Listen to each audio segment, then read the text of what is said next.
This is Redeeming the Time Brothers Ministries by Norman Kissinger, and we are going to talk today a little bit about actually counseling for anybody who's involved in church ministry. And I'm just going to put my 2 cents out there for what it's worth about a few subjects in the subject of counseling.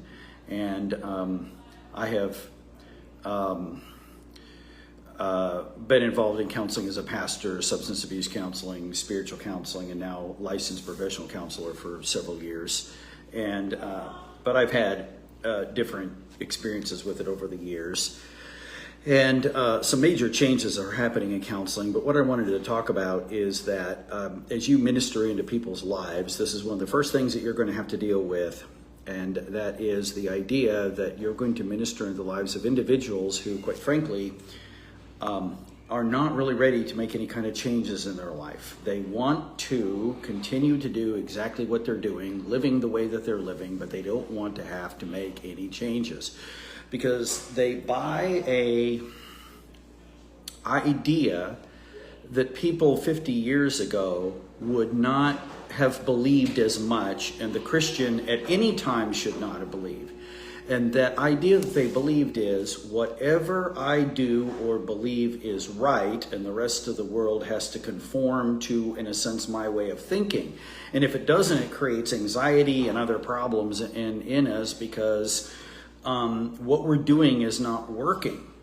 And this phenomenon, which is only a more recent one in our culture, as we've moved away from the scripture and moved away from a Judeo-Christian background, is wreaking havoc on our culture. And so what I mean by that is that you could have somebody come to you for counseling and they are willingly taking drugs and the drugs are beginning to have an impact on their life. And to just use this as a simple, easy example, but a true one. So this person then comes, is having all kinds of problems in their life. So you go to them and you say, well, you might want to deal with this whole idea of addiction or the problem with drugs. Drugs are obviously a problem for you. You need to do something different.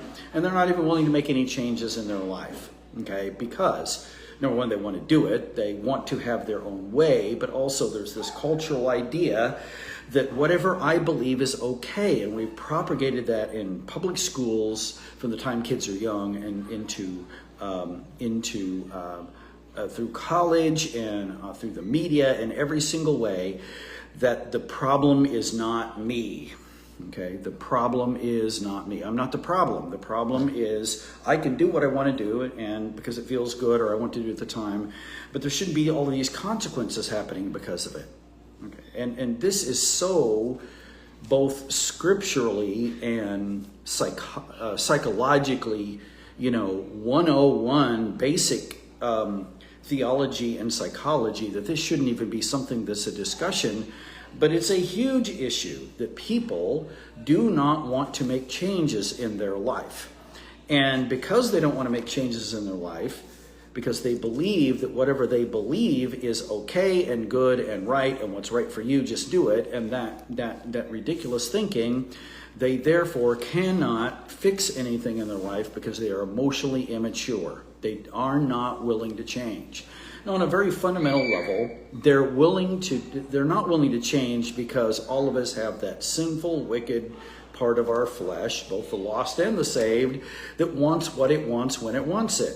Okay, so that's true. But there's also this aspect of the culture supporting that idea that somehow or another, if you have a value or a belief, it's good for you, do your own thing, whether your own thing is destructive or not destructive. And literally people cannot even fathom the idea. You could tell them, you can tell by their almost their expressions that the idea that they might be wrong about some behavior or about something that is destructive in their life doesn't even compute in their software. The culture and Satan has done such a good job of putting people in this place where they just don't understand the idea that they could actually be the ones who have to change, that they can't fathom it. Now, when people come to me in counseling, the success of the counseling, isn't because I'm some sort of a brilliant counselor. I'm not that great. All right. The success of people coming to be in counseling is almost totally based on their willingness to work on their issues, their willingness to make changes in their lives and to do things differently than they were doing them before. This is so spider monkey obvious that this shouldn't even be a discussion that you would have online. But the reality is that most people who come to counseling are coming because they want what they're doing in life to work out. Okay. And I can counsel people who have trauma. I can counsel people who've got different life problems.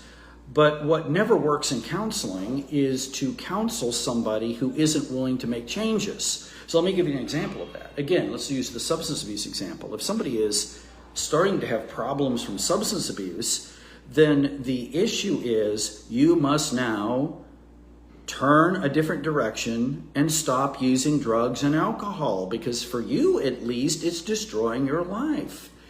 Okay. And so it would require then change in what they're doing. And then let's say we're talking about somebody who has past trauma, and they've been horrible things that have happened. When it comes to counseling, there's nothing else you can do for them but help them to work on. There's some techniques and some things that can help with anxiety, but they have to take responsibility for working through the trauma. So even that requires work in a sense on their part. So for example, I would say you can't help what happened to you, but you can help how you respond to what happens to you. So they have to take responsibility for that.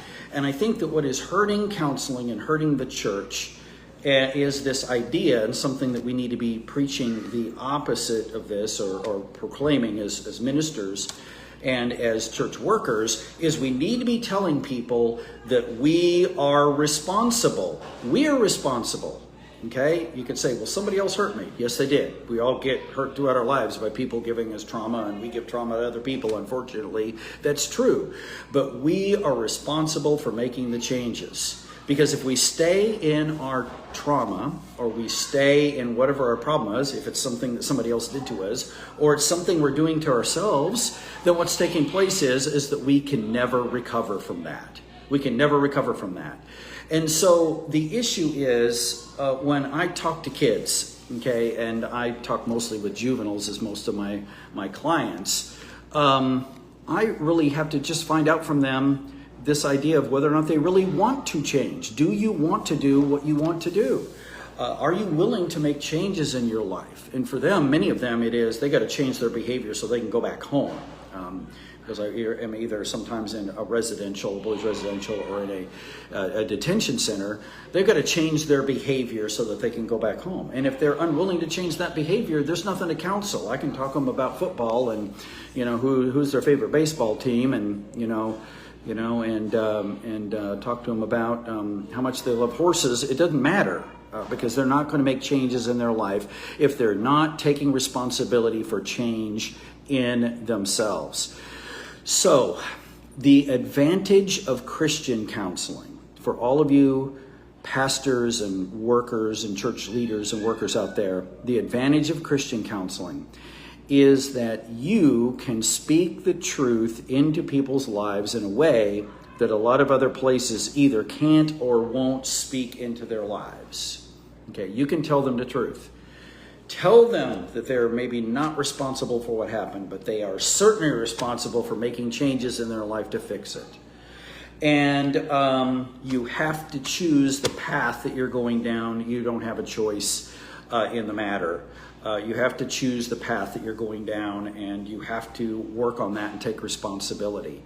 And until we get back to that, we can't fix anything. Most things in America cannot be fixed because people are believing certain lies that insulates them and inoculates them against the ability to be able to change.